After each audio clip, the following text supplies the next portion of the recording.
Was MicroStrategy just attacked by the $23 trillion giant NASDAQ? Or is this latest announcement actually protecting MSTR's monopoly? Everyone has been talking about MicroStrategy, aka Strategy, potentially joining the S&P 500 later today. But what is really going on here? Let's dive into it. Of course, I'm not alone. I got my boy Chris here hanging out with me today. Nico will be gone for probably the next week. So you're stuck with me, boys and girls. Anyways, we did see some interesting stuff. So this came out on Yahoo Finance. It's really investing.com. But NASDAQ made an announcement yesterday.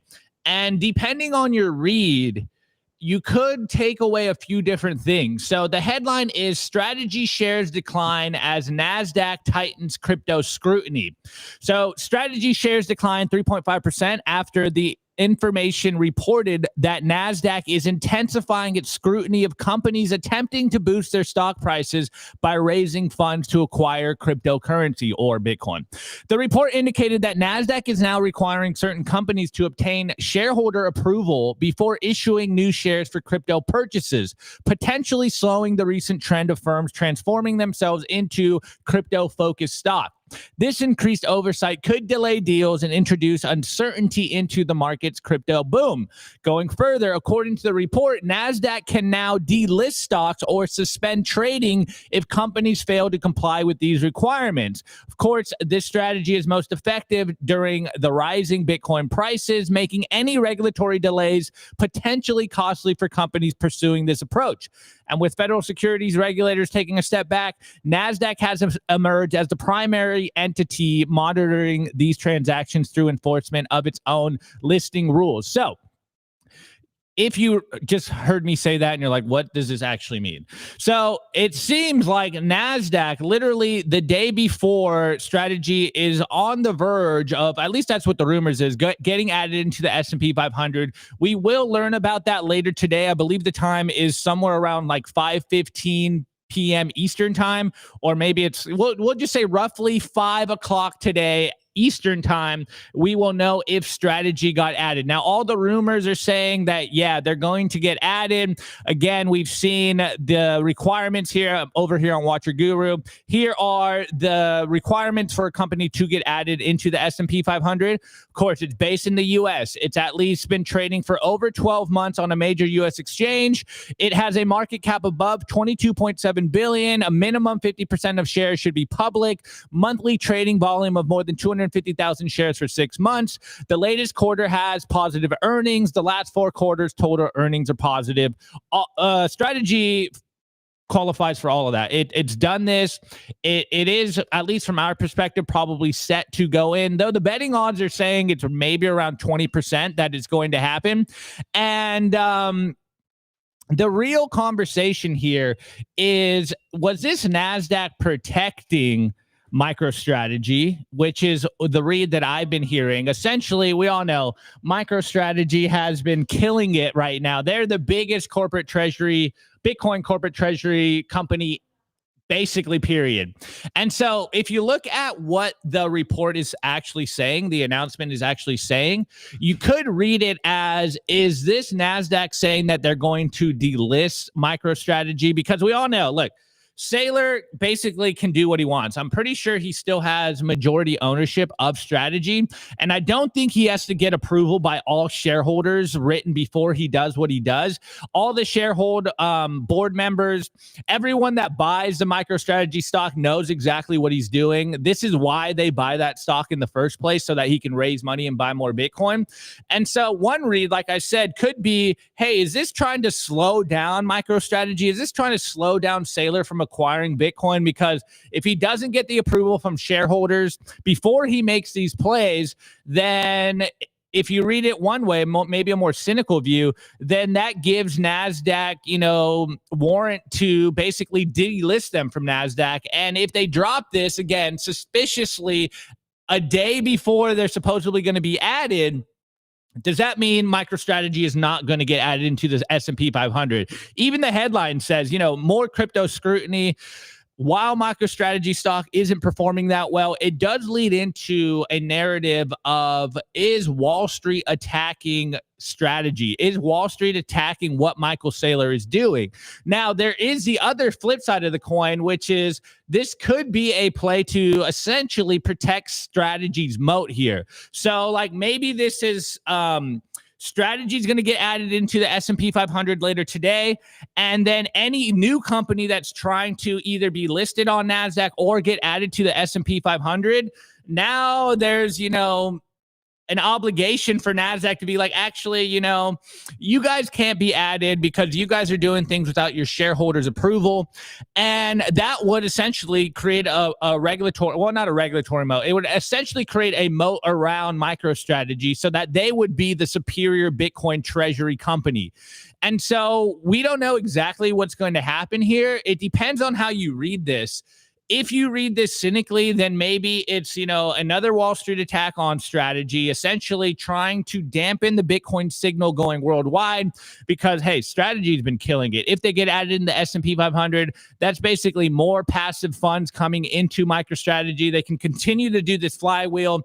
And on the flip side, this could be extremely bullish for MicroStrategy. If they do have this seeming regulatory moat, it's not a regulatory moat, this seeming announcement moat from NASDAQ, then MicroStrategy is going to be the clear winner here. So this could be extremely bullish for strategy, for Michael Saylor, depending on what happens later today. I think this is all hinged on what happens later today. If strategy does get added into the S&P 500, then I would personally lean towards this does seem like some kind of moat. This does seem like some kind of play to protect MicroStrategy to kind of maintain their monopoly on acquiring Bitcoin, which literally opens up a whole new can of worms, depending on how conspiratorial you want to get around MicroStrategy and the Bitcoin they hold. If they don't get added, then I think, as the headline says, this, quote, crypto scrutiny, Bitcoin scrutiny coming from NASDAQ, it's not looking that good for other Bitcoin treasury companies at large. But I'm going to stop there because we do have, I'm going to put my tinfoil hat on a little later on this, and we might have some shit posts from strategy themselves that might be indicating they are being added here. But anyways, Chris, what is your read on this? Is this NASDAQ protecting their integrity and the S&P 500 index by basically pushing Bitcoin companies out? Or is this protecting MicroStrategy as the leader in the Bitcoin treasury company space? I think it's a little bit of both, if I'm being honest. But I think this is officially the end of paper Bitcoin summer. I know summer's not over till September 21st, but I do think that this is kind of the coming to the end of it. I think it can be twofold. I think they just don't want these Bitcoin treasury companies, Opti, popping up and basically just, doing this thing of like, we're raising money to buy Bitcoin, then using that to issue more shares, issue more debt, issue more offerings to buy more Bitcoin. I think they're trying to protect ultimately retail investors from the collapse that, we see is eventually going to happen. Maybe not today, maybe not tomorrow, maybe not next week or even next year. But when we go into a bear market eventually, because things are always cyclical like that, like I think that a lot of those companies are going to be caught holding the bag in the sense that they are over leveraged for what they can afford and what they can pay back to either like normally the debt holders of those shares. So, whether it's bonds that they owe or just outstanding debt that they owe on the Bitcoin collateral that they have, obviously there can be contagion that they have to sell the Bitcoin price goes lower in order to cover their bets and stuff like that. But Opti, to your point, maybe this is the NASDAQ and, in conjunction with the S&P 500. I know they're two separate entities, but I'm sure they collude and talk with, because they're, the two of the largest indexes in the world, that I'm sure that they're like, hey, we're going to let, regardless of what you guys do, we're putting out this guidance. MicroStrategy gets added, and then it's going to be much harder or a much higher threshold for a lot of these other Bitcoin treasury companies to get added in. I'll add one last point. I think that NASDAQ and S&P 500 and a lot of them, they worry about it's like, okay, so there's Bitcoin treasury companies. Obviously, there's other companies signaling that they want to be crypto treasury companies. I know who's the one, Tom Lee, the one Asian guy that's like, oh, I want to do an Ethereum ETF. And everyone, yeah, what? Fundstrat. Yeah. So I know that a lot of other people are trying to get other cryptocurrencies in. I know the administration is very bullish on crypto abroad. I know Opti and I are more Bitcoin and Bitcoin only. But I do think that they're probably trying to signal that like we don't want this to become a strategy. And I think long term, the best thing is to have a business that has a balance sheet and a Bitcoin business, not to be a Bitcoin treasury company that doesn't really have a business except for buying Bitcoin. You know, if I could be in the business of printing money, might as well just call me the Federal Reserve then and just buy Bitcoin, because that's what I would do.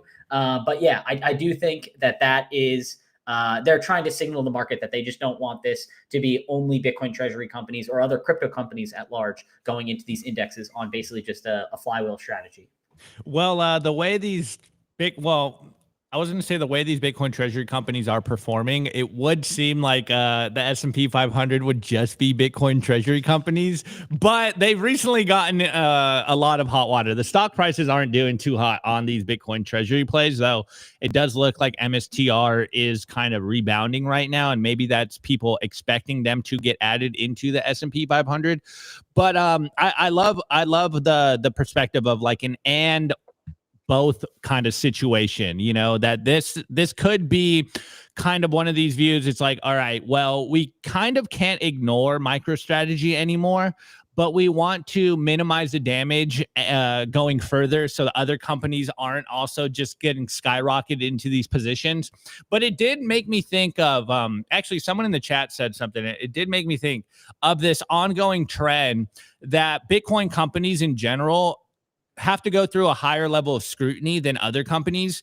And it's just because it's such a new technology or a new sector that we are still kind of looked at as a risky thing. For most people out there, this is still like a risky bet. This is still something they don't understand. You know, the unknown fears people, scares people away from it. And so they're trying to minimize the damage here. Well, at least that's probably what they think. They're trying to minimize the damage here, minimize the contagion. In our view, it's like, guys, you guys are the ones with the real problem. We're just trying to fix what you guys have created, and we still get beat up for it. We still have to go through more hurdles than anyone else because we are Bitcoin adjacent or we're a Bitcoin company. And you are starting to see that this is changing, but it seems like we still have a very high level of scrutiny because it is a whole new sector, new technology. People really don't understand what this Bitcoin thing is. So it will be interesting to see what happens later. I know the odds around strategy actually joining the S&P 500 and like the betting odds are pretty low. Last I saw was 2 days ago. I think it was like 20%. So I think even though the MicroStrategy investors, people that are holding the stock, are probably super bullish that this is going to happen, I wouldn't necessarily hold my breath yet. Like, yes, we are entering into the mainstream consciousness, but I don't think we really have the respect that we should have yet. It's working in that direction. But I would be pleasantly surprised if they do get added to the S&P 500. But it is interesting that we're starting to get more scrutiny in our sector. We've heard the conversation for a while. It's like, if Bitcoin does well, it's going to be a what were they saying? They said it's going to be in it's going to spread out into all the other sectors. I forget how they framed it. They said that it would be a systemic risk to the financial system. And we're like, guys, you are the systemic risk here. We're just trying to mitigate the problems. But hey, we still get a black eye in the eye of most people. So we'll see. Most of the treasury companies are garbage. Yo, it's Friday. Everyone's going hard. Okay. Opti, I'll add one more point too. It's funny that like you can look over the years and there's always like a buzzword of the year. Like in the early 2015, 2016, it was like ESG companies and they're welcomed with open arms. Then even like, you know, you get to 2000s, it's like, you know, COVID companies or health companies that are trying to protect against COVID, or vaccine manufacturers. Then in 2021, it's like NFTs are the buzzword, and like all these different things are like keep happening. And then it's like now like Bitcoin company is a legit asset, you know, it's growing assets. Like, oh, whoa, you said you're a Bitcoin company? Like, hold your phone there, dude. Like, relax. Like, where I think a lot of crypto companies get cover because of all the lobbying that like A16Z, the Coinbases, like all the, like Bitcoin doesn't have a lobbying arm, you know, outside of BPI. And I know Coin Center help with that, but they're more crypto adjacent. But it's like, we are very small niche of a niche of a niche. And it's like, we think we're the ones that are spreading truth and knowledge and all that. And we're the only honest money that there is. And then everywhere else, it's like NFTs, no problem. Sell those. Like, hey, you want to start a crypto fund? Go, yeah, no big deal. You want to fleece retail? Go ahead. ESG, you want to sell this pipe dream? Yep, you're all good. Like, but Bitcoin, whoa, slow your roll there, buddy. Like, things are going to go much slower for you guys. So I don't know. Yeah, I think we need to rebrand from Simply Bitcoin to Simply Crypto so we can get that cover of, hey guys, we're not really changing anything. We're just talking about crypto. We just want that VC money. No, I'm trolling. Oh, now I'm gonna get cut out. I'm gonna get clipped out of context here. That's gonna get clipped for sure. Yeah, that's totally gonna get clipped. I'm totally getting clipped. But anyways, a lot of people on Twitter. This is where the Twitter conspiracy theories are flying, or the Twitter schizophrenic kind of mimetic power is flying. But there was an interesting tweet, and I'm not reading too deep into this, but it is kind of an interesting view here. So this guy tweeted, I don't know who it was, and other people were tweeting this, but we have Tesla launched a $250 tequila 2 weeks before S&P inclusion, and here you go, the tequila bottle, $250. I'm sure it might have been good tequila. Who knows? And then yesterday, MicroStrategy dropped their $250 dunks with strategy on it. Orange blasted. I don't know if we can read too much into this, but there has been a lot of people saying that the strategy inclusion into the S&P 500 is a lock. That's kind of more like what the rumor mill is saying. So I don't know if Saylor knows something we don't. Is this just a coincidence, or is this kind of telling us that, yeah, they're going to get added later today? And I think the historical precedent of a Bitcoin company just at large, Bitcoin treasury company getting added to the S&P 500, it's going to be a huge monumental moment for the space in general. I know a lot of Bitcoiners don't like the financialization of Bitcoin, but this is kind of one of those, I don't know, awards, maybe you could say this is one of those moments where it's like, okay, guys, as Bitcoiners, we have entered into the mainstream. We have entered into the big leagues. Yes, it's through Saylor. Saylor's been doing, I don't know, genius masterful work in terms of corporate Bitcoin adoption, or getting big corporate guys to get into Bitcoin. He was the first one to kind of dive in all in, and now it seems to be catching on. So I think later today, again, I believe it's going to be around 5 p.m. Eastern time, we will know what is going on. I don't know if it's buy the rumor, sell the news scenario here, but I'm sure if it gets added, all the Bitcoiners that sold their stacks to buy MicroStrategy will be very happy, because I'm sure the price will pump. So will you read into this a lot, Chris? The $250 dunks, $250 tequila. Is there anything here? Is this just Bitcoin Twitter shit posting? I don't know. I mean, maybe they're hinting that they are going to be included, but I know normally markets move with information, and their stock is only up 0.75%. The betting markets are showing that they're only 20% chance of getting added. I think that they're hopeful that they do, but I think the markets are unsure. Like, normally if someone leaks, or, some S&P 500 staffers like, yo, we're green light, and like, not saying there's insider information that happens, Opti, but, you see with some of the trading records of some people in Congress. I'm just saying they haven't loaded up, or to my knowledge, Nancy Pelosi hasn't loaded up on strategy stock yet. So, yeah, where's the Nancy Pelosi stock tracker? Has she been buying MicroStrategy? Because if she is, then we know they're getting added. Yeah, if she is, we should all load up on MicroStrategy right now. So just kidding, not financial advice. Yeah, that was satire. That was satire. I do not own MicroStrategy, though I probably should have in 2020. But it's a little late. It's a little late for that. Anyways, guys, I got a jam-packed show for you. So Bitwise CIO, I believe it was the CIO, was on CNBC yesterday, and he's getting kind of bullish. And the numbers are, if he is correct, the numbers that are on the horizon to get into Bitcoin are going to be staggering. Second, we have some more news coming out of banks. It looks like banks are all pivoting into Bitcoin.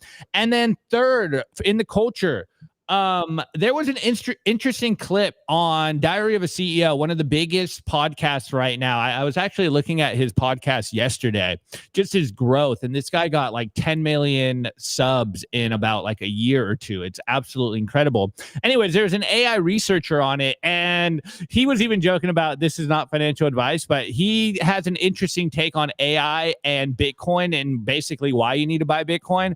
So the signal is getting out there, guys. Anyways, before I keep going, got to remind you guys, smash the like button, comment on the show. What do you think about the show? And of course, hit the follow button. It's a subscriber button. And, put the notifications on. We're dropping the best content, the most content here on YouTube and Rumble and Twitter. And on that note, I do need to give a shout out to our boys over at Bitcoin Well. Go to bitcoinwell.com/simplybtc. Of course, when you sign up, you get 3 chances to win 1,000,000 sats. I will be doing the Bitcoin Well giveaway later on the show. We will be giving away free Bitcoin. But when you sign up, scan the QR code, you get 3 chances to win. Of course, the reason we love them is because they will never lose Bitcoin. They have never lost Bitcoin. And there's no possibility of them ever losing your Bitcoin when you buy from them. Once your fiat goes through, the Bitcoin gets sent directly to you. Yes, that does mean you need a Bitcoin wallet to buy from them. But hey, we do the hard things here. You need to make sure that you are securing this Bitcoin for the long term. Now, if you're on the sidelines, you have $50,000 or more and you want to get it into Bitcoin, go to the Bitcoin Infinite Well team and they will give you white glove service so that you can stack Bitcoin correctly and secure it correctly and get it in bulk. All right, on that note, guys, let's get into the rest of the show.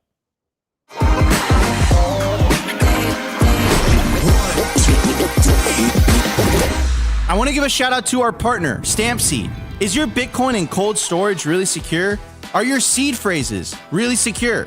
Stampseed's do-it-yourself kit has everything you'll need for you to hammer your seed words into commercial-grade titanium plates. Instead of just writing them down on paper, paper is fragile. Titanium plates are strong. Your words are actually stamped into the titanium plate with this hammer and these letter stamping tools. Once the words are in, they aren't going anywhere. No risk of the plate breaking apart and pieces falling everywhere. Titanium stamp seeds will survive nearly triple the heat produced by a house fire. They are also crush-proof, waterproof, non-corrosive, and time-proof. And now you can customize your titanium seed plates. You can upload your design or logo and they will laser engrave it on the back of your seed plate, the opposite side of where the words are. Stamp your seed on Stampseed and use promo code SIMPLY to get 15% off anything on the stampseed.com store.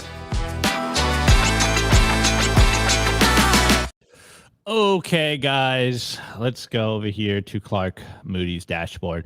The current Bitcoin price is $110,800. It actually went up to $113 earlier today, and then the markets opened and it dumped back down to 110. Love to see it. Love to see it. 9 a.m. Eastern time, the price of Bitcoin just dumped. So we're at a decline from all-time high of negative 11%. It's not too bad, I guess. The market cap is $2.21 trillion, and the current block height is 913,314. Okay, guys. So as I was telling you, first of all, my eye was caught by Bitcoin Archive's tweet here. He says $15 billion Bitwise tells CNBC that $5 trillion in buying pressure is coming to Bitcoin. Send it. I was watching this and I didn't hear 5 trillion in the clip.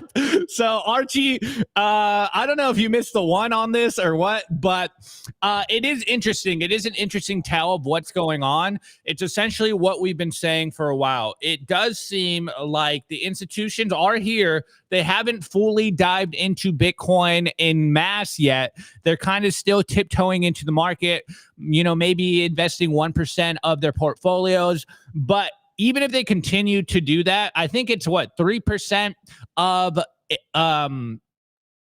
hedge fund managers that were surveyed around. This was all the hedge funds surveyed around their investments in the Bitcoin. I think it was 3% of them are pro Bitcoin. And they're really only going into the market at like 1%. So there's still a lot of capital to be found here. And Bitwise is saying they're having these conversations, and they might be on the verge of going in bulk, though it wasn't 5 trillion, but the math does get interesting after the fact. So let's talk about this.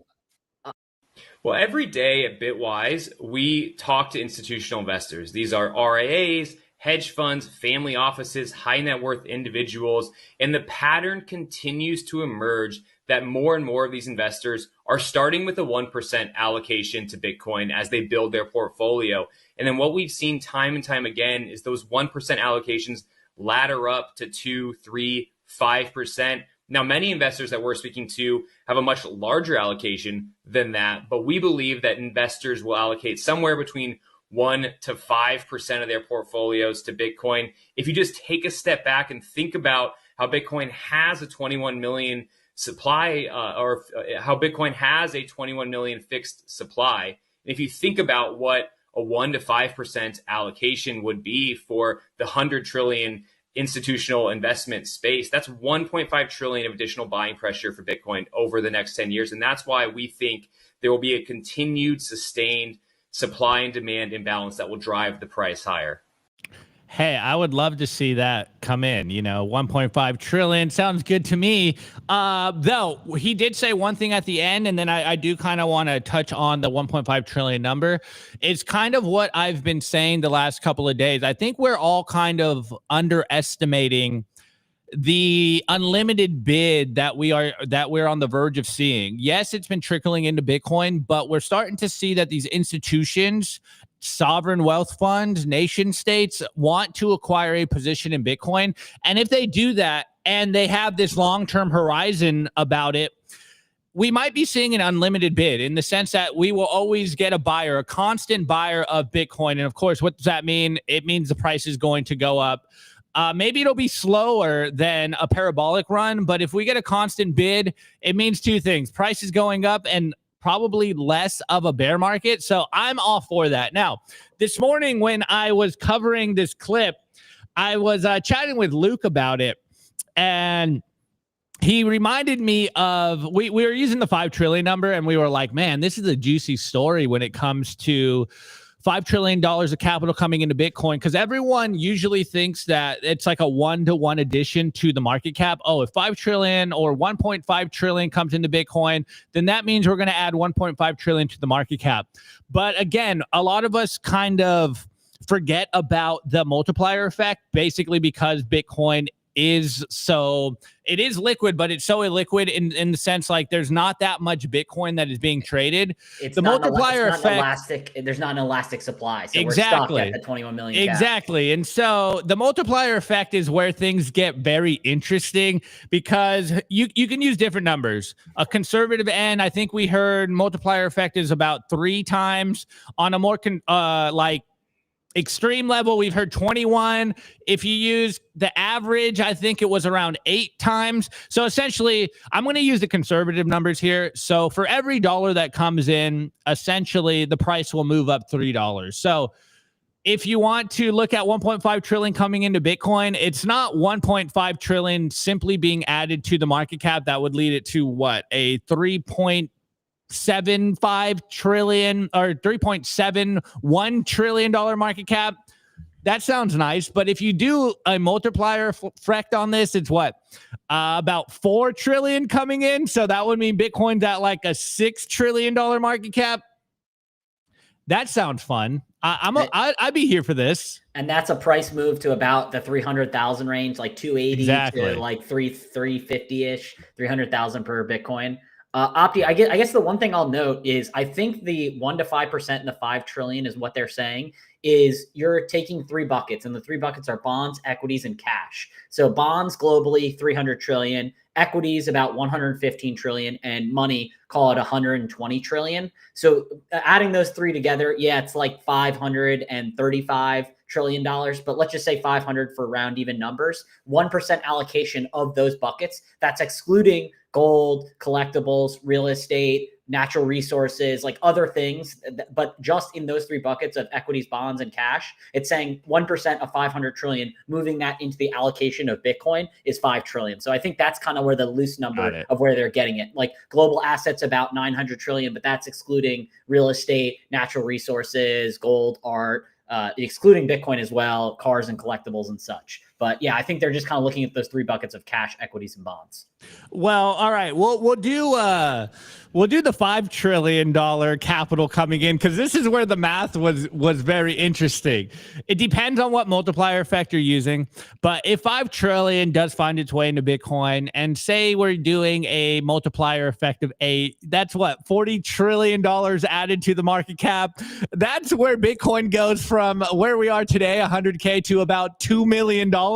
Hey, look, I'm here for that. Let's do this. I'm all for this. So multiplier effects are very interesting. We kind of broke them down on the show before, but man, Chris, wouldn't we love to see 40 trillion come into the market overnight? Well, maybe in a couple of months. That would be incredible. Well, I'll add to that point. I know Jeff Booth and Greg Foss and a lot of other people in the bond markets have talked about this. Like, obviously, we think Bitcoin's a better version of gold. So that's 20 trillion right there. I mean, let's just assume, we're going to get to that point. We're at 2 trillion, they're at 20 trillion. But then that even excludes 26 trillion of negative yielding bonds. Like Oppie, I will literally give you this trade. And this is not a fake thing. I know this sounds ridiculous. This is what the US government does literally every day. And I know that there's, the threat of, I hate to say monopoly on violence or threat of coercion or something like that. But basically it's like, hey, Oppie, I will give you a bond yielding like, what's it, 4% right now.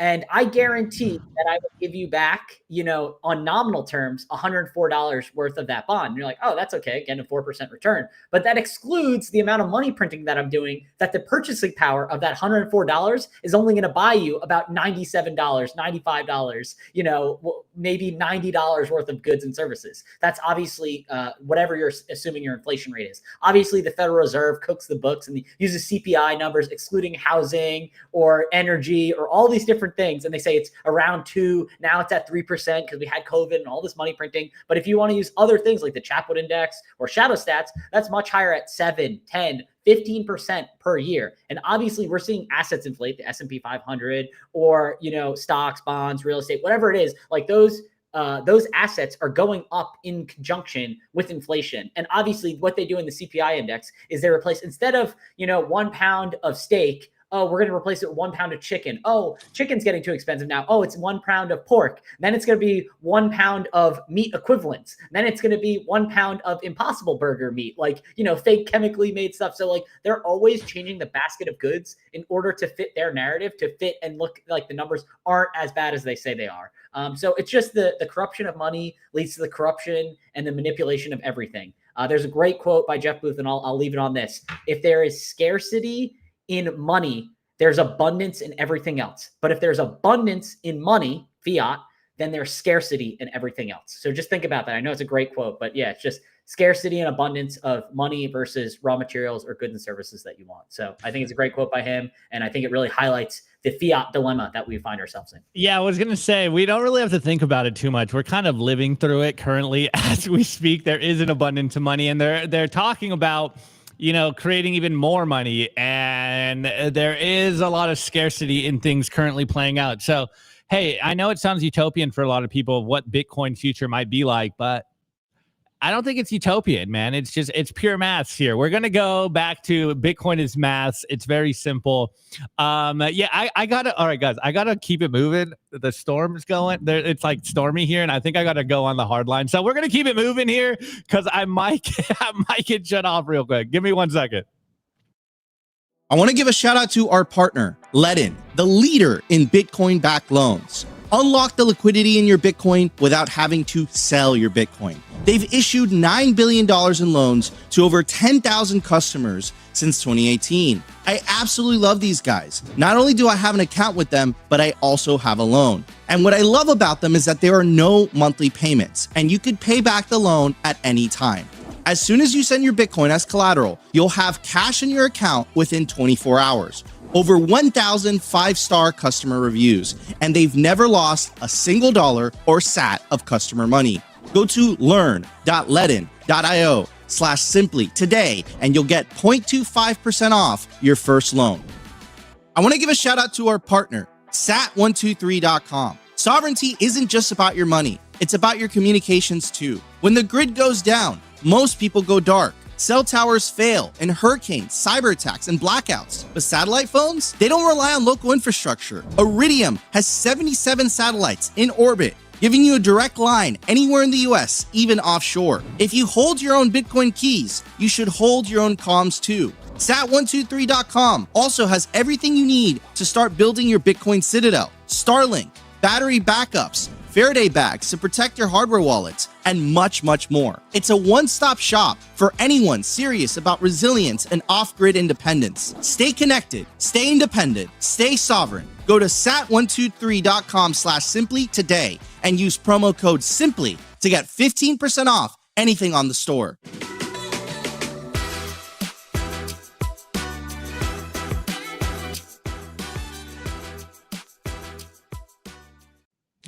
All right, guys, we're back. FYI, Chris, if I get shut off, it's storming right now, okay? It's like lightning's hitting me as we speak. Okay, anyways, back to the show, back to the news. So I think an interesting trend we are seeing, and here, I'm going to full screen me, give some context here.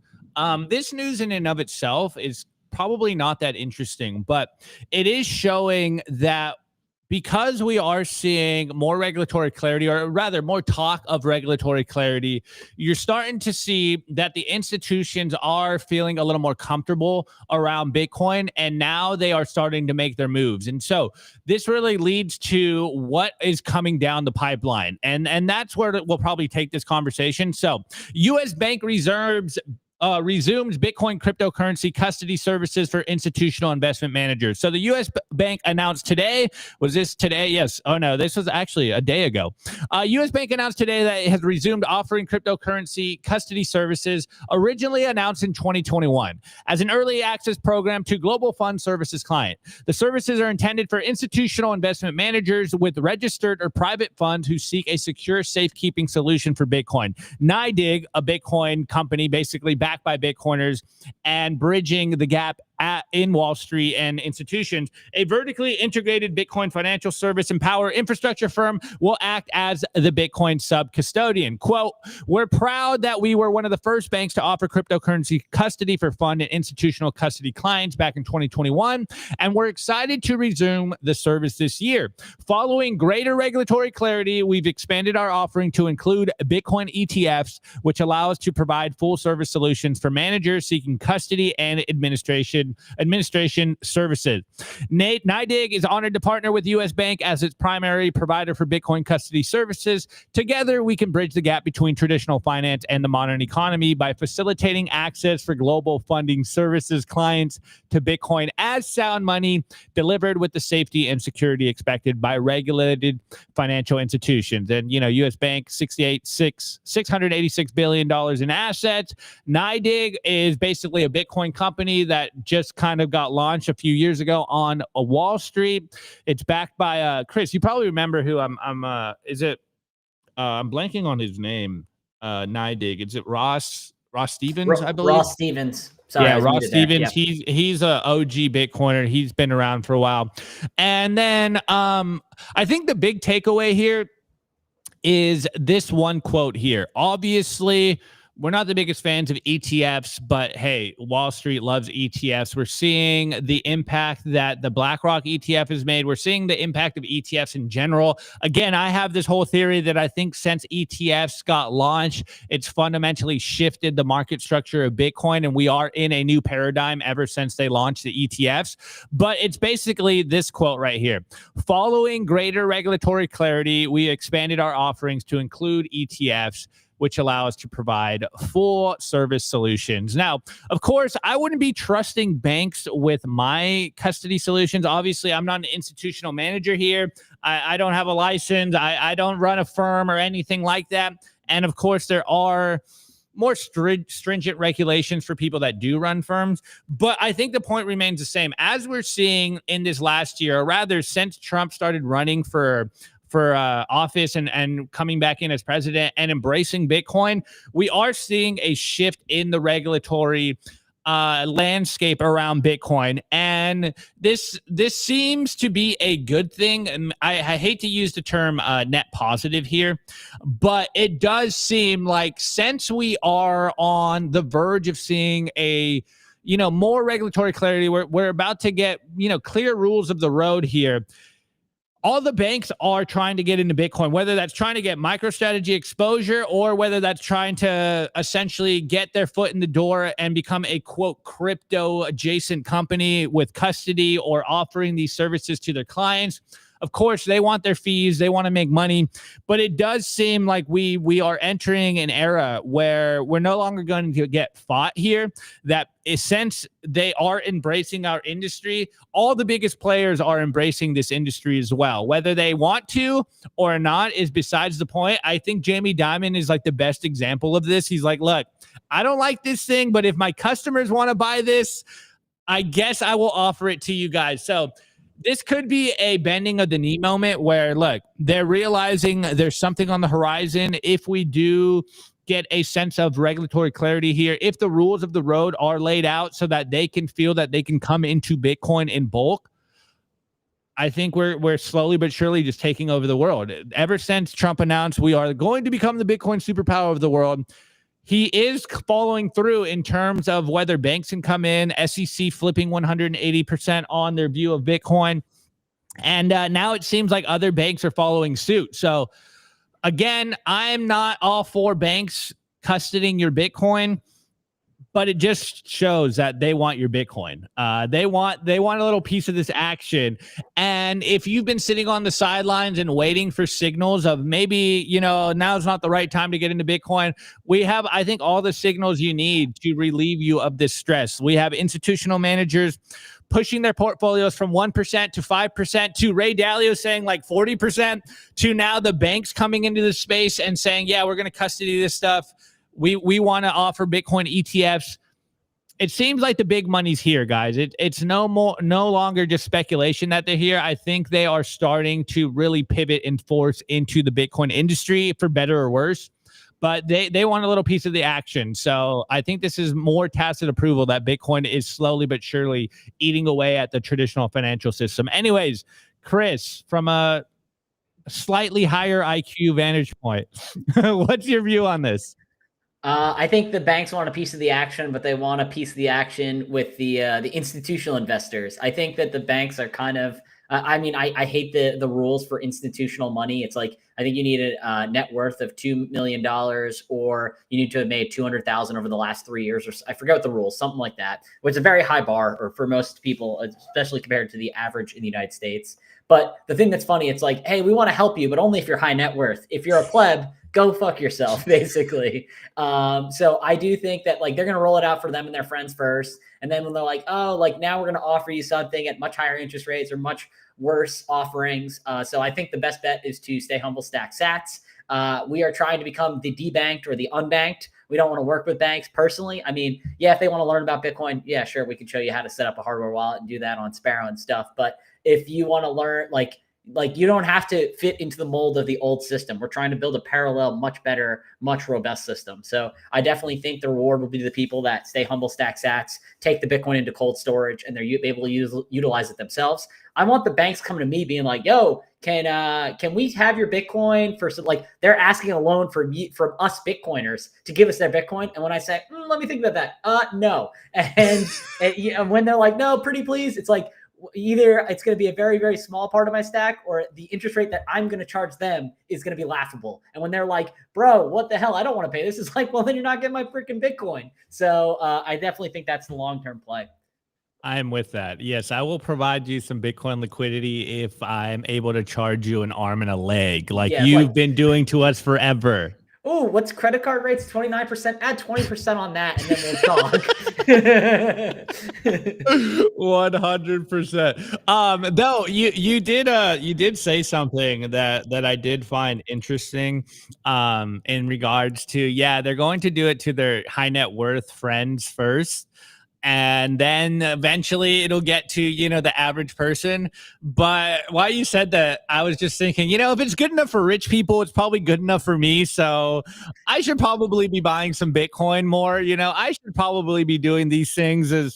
That's kind of my view of the. I think it's kind of an elitist perspective here. It's like, well, hey, if it's good enough for rich people, it's probably good enough for me. So maybe I should be doing this thing too. If the elites or the really rich, high net worth individuals want to get into this, that's signal to me that, I should probably keep doubling down on this, tripling down on this. It seems like we are correct on what's going on.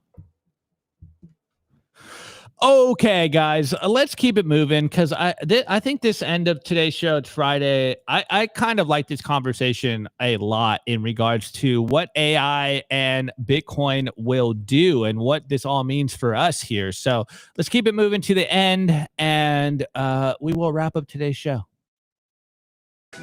I want to give a shout out to our partner, HIVE Digital Technology. Why HIVE in 2025? Unstoppable growth. As the first ever public miner, HIVE's position to quadruple their global footprint, making them one of the world's fastest growing miners in 2025. And with elite operations that consistently top the industry in Bitcoin mined per exahash, HIVE's now headquartered in the USA. They're lean and mean, they're green and clean, and they're rewriting the playbook on sustainable Bitcoin mining. You can catch the latest buzz at HIVE Digital Tech or at hivedigitaltech.com.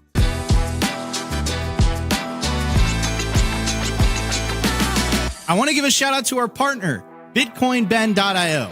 If you're into freedom, Bitcoin, and building a real community, this is for you. Gain exclusive access to real-world, members-only, private clubs across the globe, featuring poker nights, expert-led classes, co-working spaces, educational meetups, live events, and more. Current locations include Sarasota, Nashville, Boston, Dallas, Las Vegas, and St. Louis, with new clubs launching soon in West Palm Beach, Scottsdale, Alabama, and beyond. Not to mention Bitcoin Ben's resorts in El Salvador. There's 3 of them, and they're absolutely beautiful. You'll also get access to the first fully backed Bitcoin bank with fiat ramps and savings accounts. It's called Private Key Bank, and you guessed it, it's based out of El Salvador. Go peer-to-peer with Bitcoin bulk buys, tap into home equity for long-term Bitcoin growth, and join their exclusive mining pools if you're interested in mining. What are you waiting for? Head over to bitcoinben.io, join today, where Bitcoin meets freedom.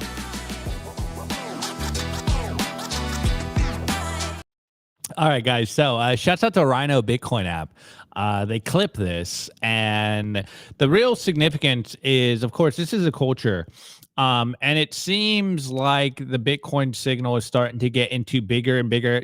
Actually, the Bugle team has been on this. Bitcoin podcasting is going to take over the world. So if you guys don't know who this guy is, the Diary of a CEO, he's got one of the biggest up and coming podcasts right now. He's got 12.1 million subs. This guy gets 53 million views a month, which is insane. This video in itself got 1.7 million views. Obviously, I think it's because here, if you see this, AI will trigger global collapse by 2027. Hot take there, hot take. But there was a portion in this where this AI researcher basically is like, look, if you want to survive this AI, whatever, apocalypse that people are talking about, the only way to really do this is if you are buying in Bitcoin.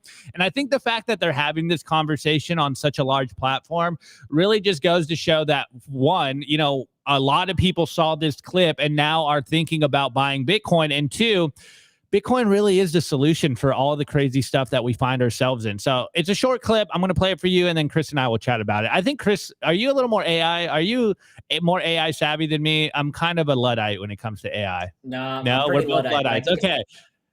AI Luddite takes on this. Nico loves AI. I troll him about it all the time. But let's watch this clip, and then we'll chat about it. Free labor.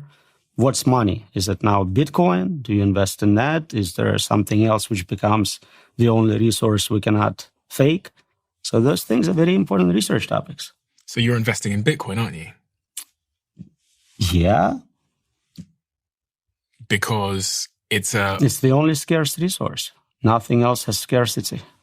Everything else, if price goes up, will make more. I can make as much gold as you want, given a proper price point. You cannot make more Bitcoin. some people say Bitcoin is just this thing on a computer that we all agreed was valuable. We are a thing on a computer. Remember? Okay, so I mean, not investment advice, but investment advice. It's hilarious how that's one of those things where they tell you it's not, but you know it is immediately.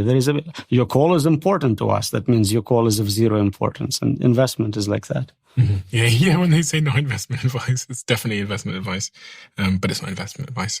Okay, so you're bullish on Bitcoin because it can't be messed with. It is the only thing which we know how much there is in the universe. So gold, there could be an asteroid made out of pure gold heading towards us, devaluing it. Well, also killing all of us. But Bitcoin, I know exactly the numbers. And even the 21 million is an upper limit. How many are lost? Passwords forgotten. I don't know what Satoshi is doing with his million. It's getting scarcer every day, while more and more people are trying to accumulate it. Some people worry that it could be hacked with a supercomputer.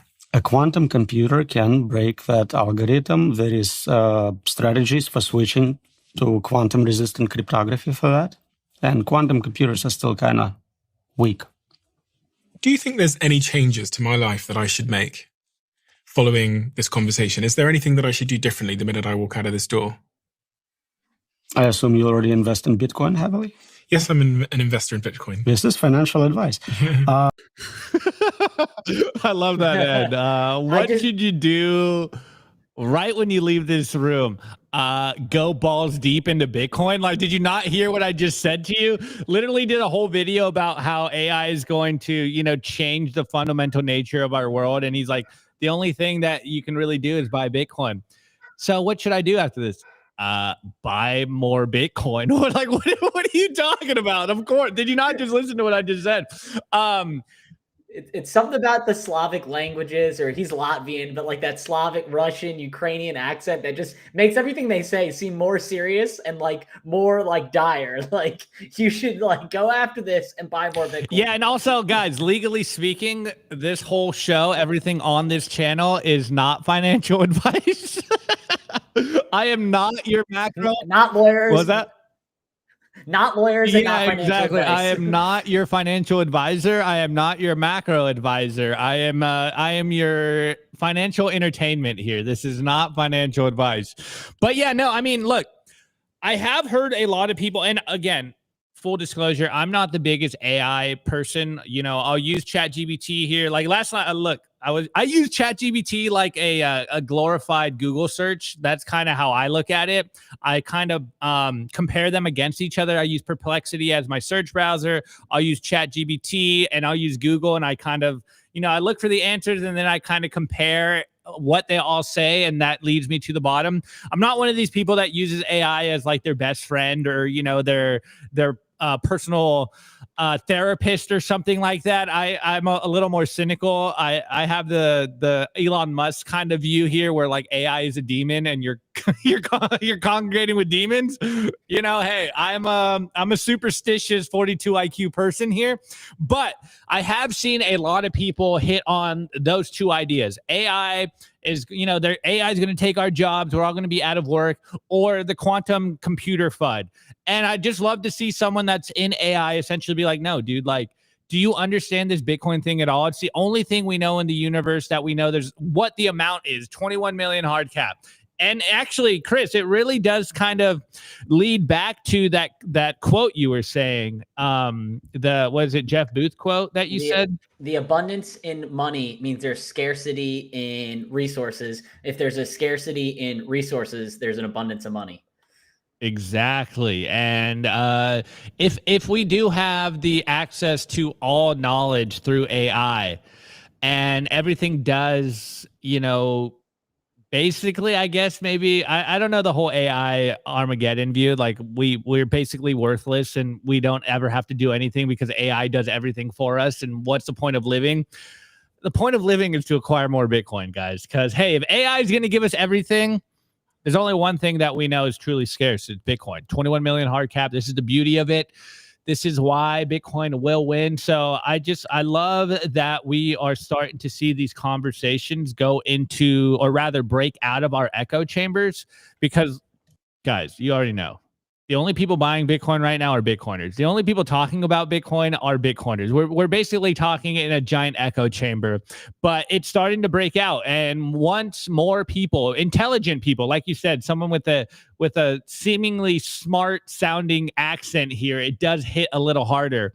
And I think we're on the verge of it, guys. I think we're on the verge of the price going hard, guys.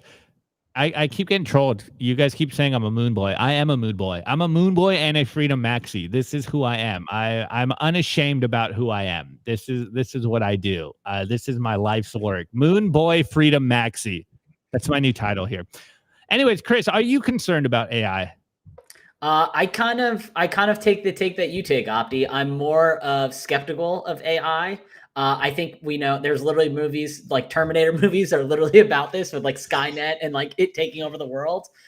With that being said, I do think the AIs nowadays are basically just like large Google search engines that like are predictive and analysts. So it's like the next iteration of Google search. To your point, I think that you should be very sparing with AI. And I know personally, I'm not smarter than a computer or a supercomputer or anything like that, but I catch mistakes on AI all the time. So it's like a lot of times I'm like asking something that I vaguely know about, like, hey, like, who is this? And then they'll give me the wrong answer. I'm like, wait, I know this is wrong. So like, I think using AI sparingly, don't use it as a therapist. Don't use it as a love coach. Don't use it as like a lot of different things. But if you want to use it as a Google search, as a way to assist you, I think that's a great way. I've also seen, if you want AI to like, if you're like, hey, AI, rate me a paper about this, like insert a random topic. A lot of times it starts repeating itself. Like it's like almost like the paragraphs are the same thing, just the words are jumbled, but saying the exact same thing over and over again. So you can kind of tell it's like not even really good at like writing like long form things or stuff like that. So like if you want to use it for selective answers and not revealing things about your private life,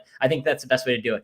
I want to add two more things. So the thing about quantum computers. So I think quantum computers and them breaking Bitcoin is actually one of the lowest things in terms of doing it. So imagine you're this evil genius. You make this great quantum computer and you can break basically encryption for anything. That's ultimately what quantum computers can do. So if you get the great idea, you'd be like just smart in half by a half, in the sense that like if you were to start breaking encryption and stealing Bitcoin, let's just say you wanted to steal Satoshi's 1 million Bitcoin. At that point, you run the risk of, well, so if you steal Satoshi's 1 million Bitcoin and then you start spending them and all that, and then you start stealing Bitcoin from other people, it's like sand. Like Bitcoin would become worthless overnight, in the sense that until we upgrade to a quantum resistant algorithm, that people would be like, hey, like you're stealing Bitcoin, you're breaking this, and basically the value of it keeps dropping faster than probably you can spend it. So it's like you're basically hurting yourselves. You'd be much better off, and I know that this is like the evil genius tinfoil cap on, but you'd be much better off like basically ransoming people and using Bitcoin as payment for like, oh, like you broke the encryption of a hydro dam. You broke the encryption of nuclear launch codes. You broke the encryption of a banking system, and you could steal fiat currency way easier without them even realizing it. Like there's so much other things that you'd probably want to do with a quantum computer before you said, let's break Bitcoin. Unless I guess you're a state actor and you don't like the competition. So then I guess maybe that is the angle there, that they might break it just for the sake of breaking it. But to that being said, I do think like there is going to become more quantum resistant algorithms, and over time, Bitcoin developers will see this issue. I don't think it's an issue today, but ultimately they'll see this issue and we'll start migrating to a new hashing algorithm that protects Bitcoin without too much fanfare of keeping the ledger the same, just changing the algorithm. With that being said, AI and fiat currencies, I know this is a great topic that's brought up. If AI gets to the super intelligence, and they're not going to want to use fiat currencies because governments or banks or things like that can stop it or reverse transactions.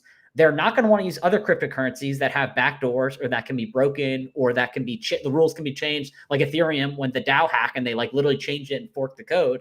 They're going to want to use something like Bitcoin, where they know it is a finite supply, it can't be hacked, and that like it's used as payment that they can use without being reversed or stopped or stolen from them. So I do think in the long run, AIs are going to want Bitcoin as a way to pay and do things. And it even kind of works together synonymously. Like you're like, hey, AI, like I want to buy something on Amazon. Like you have a balance that I gave you, like a hot wallet, basically, like your AI hot wallet. You give them 1 million sats, buy these items from Amazon, go ahead and do it. And basically they're going to be using the Bitcoin wallet in order to fund payments to Amazon and buy the gifts or whatever it is. But I think that's just a simple example. But I do think that AI are going to want Bitcoin in the long term because they realize it can't be stopped, it can't be reversed, and it's final settlement and payment. So AIs are going to want to get your Bitcoin. I guess the flip side of that is they might try and trick you to steal your Bitcoin. So always be cautious and don't get social engineer attacked. But yeah, I think that's my low IQ take on AIs. And like you said, Opti, I'm not very big. I use ChatGPT sparingly. I don't use any of the other ones really.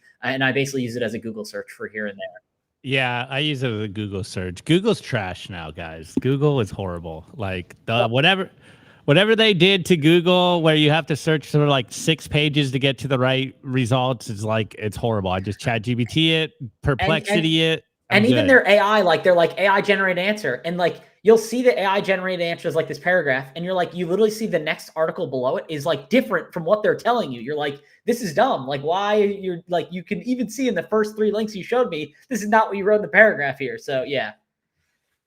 Yeah, but you know the meme, AI is going to take all our jobs. You were saying, I'm going to troll myself here. You were saying that all AI does is repeat itself in different words. I'm like, damn, it's really going to take my job. Shit. It's over for me, man. It's so over for me. It's over for us. We're not even going to do this episode. They have enough of our voice that they're just going to make AI generated images of us talking and just saying the same things over and over. All right, look, the show's over. We're done for today. It's Friday, but I did just see an AI AI video processor, and it was able, like, it could take a picture of you, and I think you record a little bit, and it basically looked like this recording. It was one of my friends. He's making some content, and I was watching it. I'm like, wait, this isn't you recording? He's like, no, that whole thing is AI. I was like, holy shit, like this is crazy. And I know you guys have seen the AI videos on Twitter and all the commercials, and you've seen our AI videos and stuff, but this literally, it looked like they can basically do what we're doing here, and someone just types in what it's doing, and they will be an AI Opti and AI Chris. It was insane.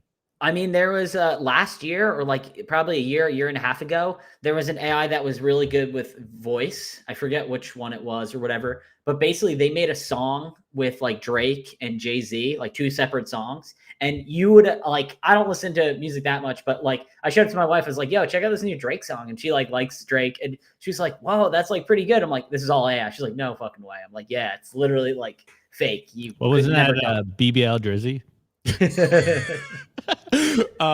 Hey, look, I love Ye's using all kinds of AI on his stuff. People hate it, but I really don't see a difference. Or shouts out to the Bugle, dude. The Bugle's music, that stuff's super cool. That's all AI. He like doesn't know how to play an instrument, but he can make some bangers. Yeah, he's like the top of wavelength on like everything. He's like 7 of the top 10. The Bugle Seriously, boys. Shouts out to the Bugle. Anyways, guys, it is Friday. Oh, wait, actually, one last thing. Almost forgot again. One last thing. I got you guys. I didn't forget. Let me log in here. I am giving away some free Bitcoin right now. Make sure you guys pull out your Lightning wallets. Let me just log in. Hopefully this doesn't freeze out on me. Actually, it is Friday, so I'm going to give you guys, we're going to do one spin here. So you sign in.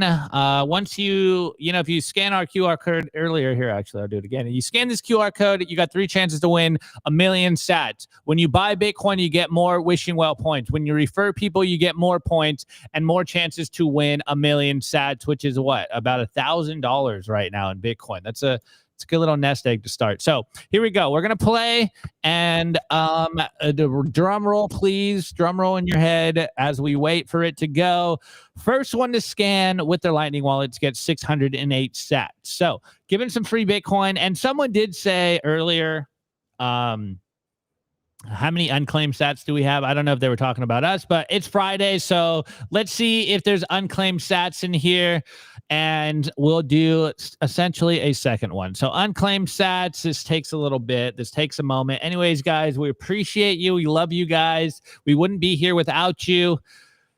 There we go. 446. So if the same person got these sats, it's 1,000 sats on today's show. Don't say I didn't do nothing for you guys. Nah, I'm trolling. I love you guys. Appreciate you guys. It's Friday. Go outside.